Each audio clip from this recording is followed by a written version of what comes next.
Hey Greg. I would love to know or hear a bit more elaboration on what some of your experiments around listening at scale or listening with a bigger group, what you've done to try to do that, or if you have, and like what it looks like, or if you haven't done it, what kind of ideas do you have around how to collectively organise us to listen more adequately as a larger we?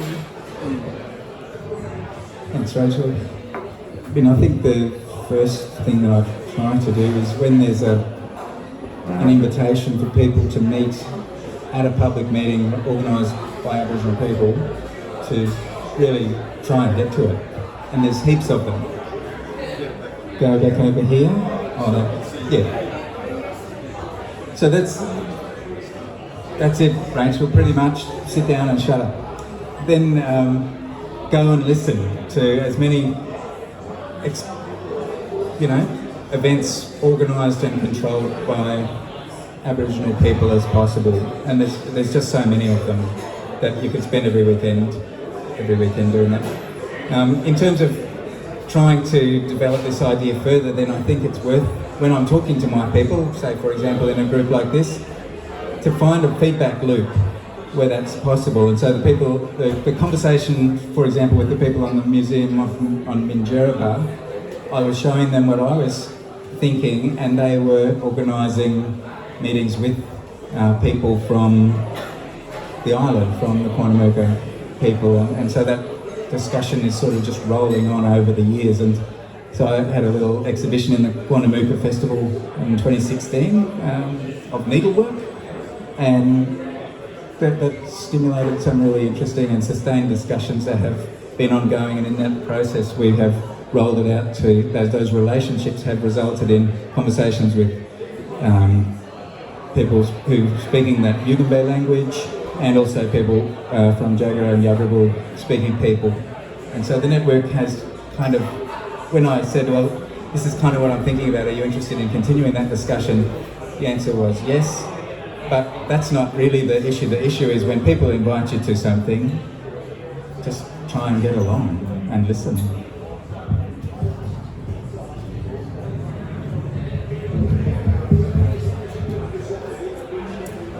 Thanks, Greg. A wide-ranging talk.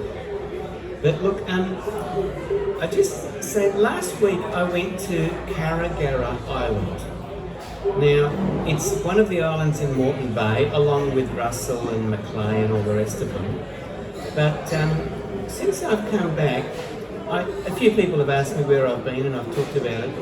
I haven't met anyone yet who's actually heard of Karragara Island, even though many people live there.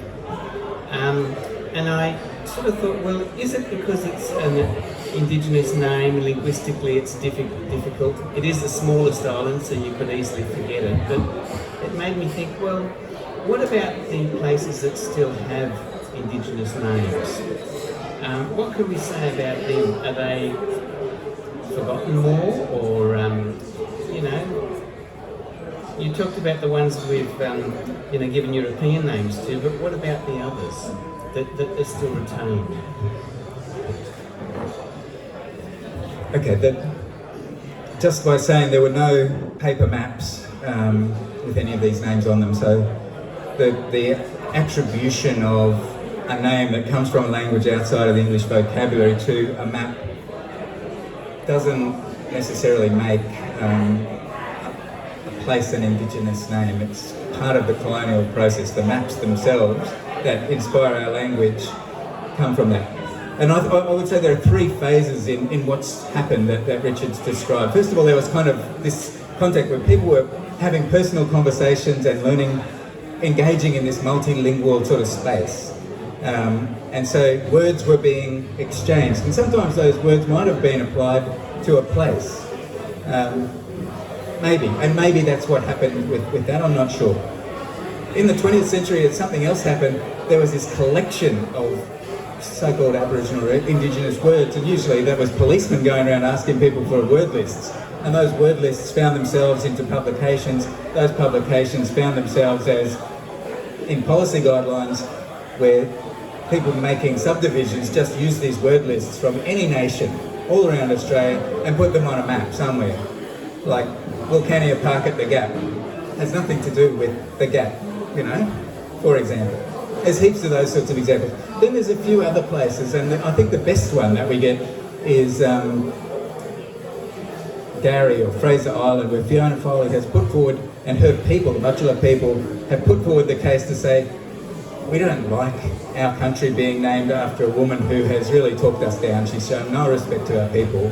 We want to get rid of that name. And they've actively put forward a campaign and said, can you change the name? We want it to be this, and we want all people to use this name. That's a different process. We're not really well equipped, Richard, I think, to distinguish between those three processes.